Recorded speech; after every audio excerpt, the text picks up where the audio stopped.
नमस्कार, जय डुग्गर, जय मां बोली। तुस दिक्खा करदे हो गुलिस्तान डोगरी खबरें की ते आऊं तुंदे कन्नै प्रियंका चौधरी। जेकर ये इस बेल्ले जम्मू कश्मीर दी गल्ल करां ते खतरे दे निशान पर कुदै ना कुदै उ'नें गित्तै तमाम लोकें गी हिदायत दित्ती जा करदी है कि डेंगू दे जेह्ड़े केस ने ओह् बधदे गै जा करदे न। गल्ल करचै इस बेल्ले संभाग दी ते जम्मू संभाग च 164 लोक ऐसे ने जेह्ड़े डेंगू दे थमां जिंदी पुष्टि कीती गेदी ऐ ते गल्ल करां जे अज्जा दी बी ते 1 दर्जन शा बद्ध जेह्ड़े मामले ने इत्थै दिक्खने गी थ्होए न।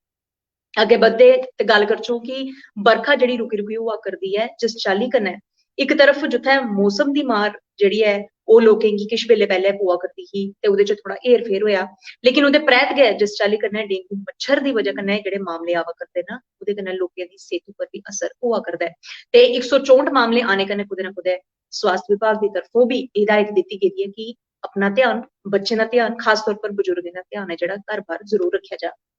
गल्ल करचै हर इक जगह पानी जित्थै एकत्रित होआ करदा ऐ, खास तौर पर तुसें दिक्खेआ होना घरें च कूलर होई गे जां फ्ही मटके होई गे जां फ्ही कोई बी लौह्की चीज जेह्ड़ी टुट्टे भज्जे दी ओह्दे च जेल्लै पानी किट्ठा होई जंदा ते उत्थै मच्छर अपने आप पनपना शुरू होई जंदा। जिस चाल्ली कन्नै अवेयरनेस प्रोग्राम जेह्ड़े ने ग्राएं पिंडें च शैह्रें च तमाम सेह्तू विभाग दी तरफों लाए जा करदे न ते उंदी तरफों एह् गलाया बी जा करदा ऐ कि समें समें रौंह्दे पर कुदै बी जेह्ड़ा पानी ऐ ओह् किट्ठा नेईं होन देओ जेह्दी वजह कन्नै डेंगू मच्छर नेईं पनपै ते तुसें गी एह्दे जेह्ड़े इक प्रकोप थमां जेह्ड़ा बचाव ऐ ओह् कीता जाई सकै।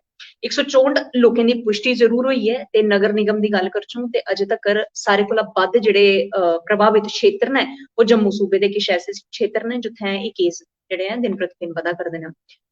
इस बारी बरसात समय पर आने दे कारण डेंगू दे मामले जल्दी आना शुरू होई चुके दे न ते अगस्त म्हीने शा गै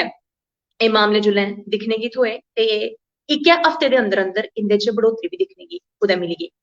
शक्तिनगर दी गल्ल करां, रिहाड़ी कलोनी दी गल्ल करां, गांधीनगर दी गल्ल करां ते इत्थें बड़े सारे लोक एह्दी गिरफ्त च न ते उन सारें दा इलाज फिलहाल कीता जा करदा ऐ। इन तमाम मामलें गी दिक्खियै विभाग बी इस वक्त कुदै ना कुदै लोकें गी हिदायत देआ करदा ऐ, हर संभव प्रयास कीता जा करदा ऐ ताकि लोकें गी अवेयर कीता जाए क्योंकि जागरूकता अभियान जो है ते हर कोई बमारी होई गेई जिस चाल्ली कन्नै कोरोना पर असें 2 ब'रे पैह्ले इस जंग गी जित्तियै कोरोना शा जित्त हासिल कीती ही उस्सै चाल्ली कन्नै डेंगू पर भी कुदै ना कुदै जित्त हासिल करने गित्तै सानूं रली मिलियै कार्य करने दी जरूरत है, कट्ठ होइयै कार्य करने दी जरूरत है।